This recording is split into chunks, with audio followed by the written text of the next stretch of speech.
warahmatullahi wabarakatuh.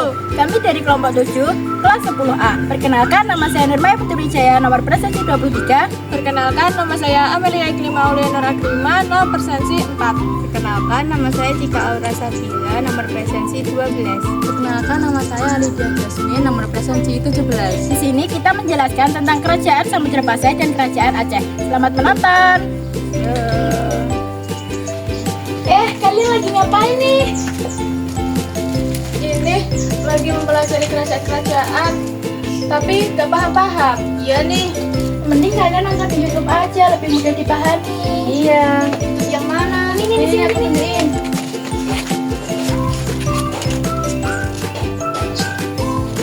Yang pertama adalah kerajaan Samudra Pasai.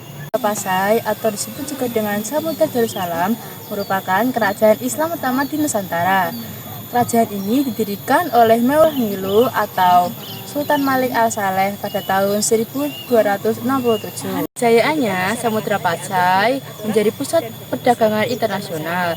Kerajaan Pasai juga mendirikan hubungan dengan raja-raja Islam di India dan Arab.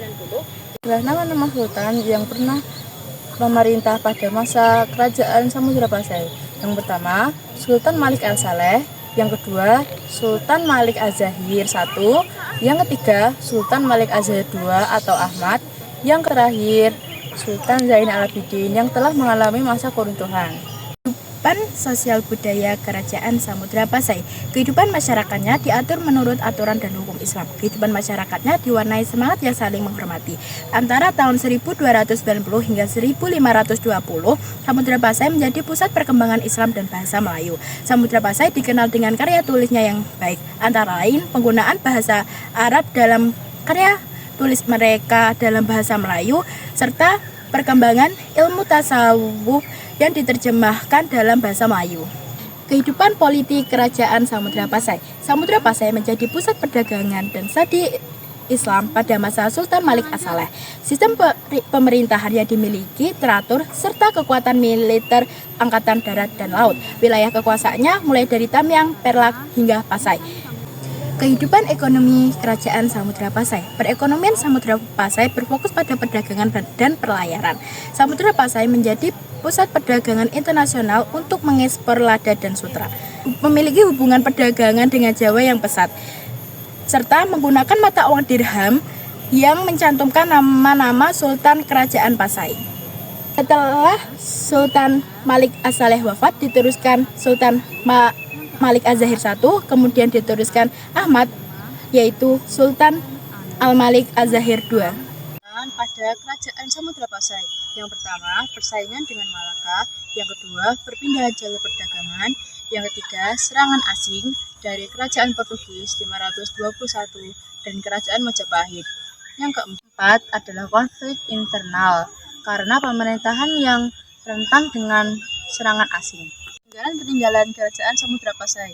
Yang pertama, nisan Samudra Pasai, yang kedua, cakradonya, yang ketiga, stempel Sultan Malik Az-Zahir, yang keempat, gerabah lokal, yang kelima, tradisi Penut Anuk, yang keenam, gayat raja-raja. Yang kedua adalah Kerajaan Aceh. Dirinya Kerajaan Aceh. Kerajaan Aceh atau Kesultanan Aceh Darussalam adalah kerajaan Islam yang berada di Provinsi Aceh, Indonesia. Kerajaan ini berdiri setelah keruntuhan Samudra Pasai, tepatnya pada tahun 1496 Masehi. Kesultanan Aceh mencapai puncak kejayaannya pada permulaan abad ke-17, yaitu pada masa pemerintahan Sultan Iskandar Muda.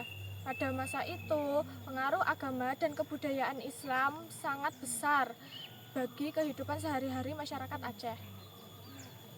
Struktur sosial masyarakat di Kerajaan Aceh terdiri atas 4 golongan, yaitu 1.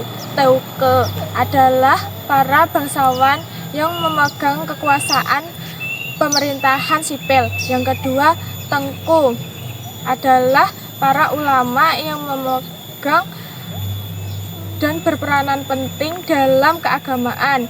Yang ketiga adalah Hulu Balang atau Ule Balang adalah para prajurit. Yang terakhir adalah rakyat biasa.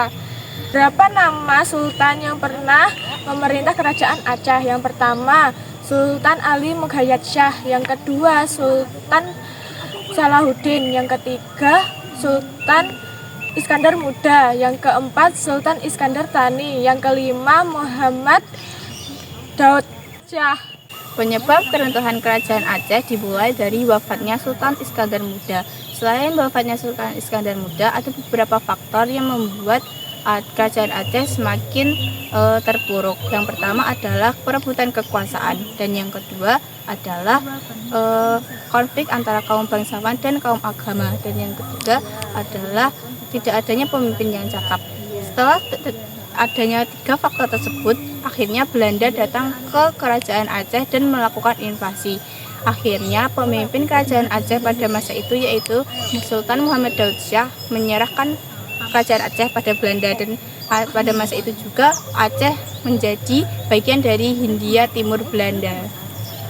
Beberapa peninggalan kerajaan Aceh terdiri antara lain yaitu yang pertama adalah Masjid Raya Baitul Salam. Masjid ini didirikan pada masa Kesultanan Sultan Iskandar Muda. Yang kedua adalah Benteng Indah Patra. Benteng ini dulunya digunakan sebagai pelindungan Aceh dari serangan Portugis. Yang ketiga adalah Hikayat Aceh, dan yang keempat adalah Benteng Iskandar Muda. Sekarang benteng ini dijadikan sebagai situs cagar budaya. Dan yang terakhir adalah uang emas kerajaan. Uang emas ini dulunya dinamakan sebagai dirham dan digunakan sebagai alat pembayaran pada masa kerajaan Aceh.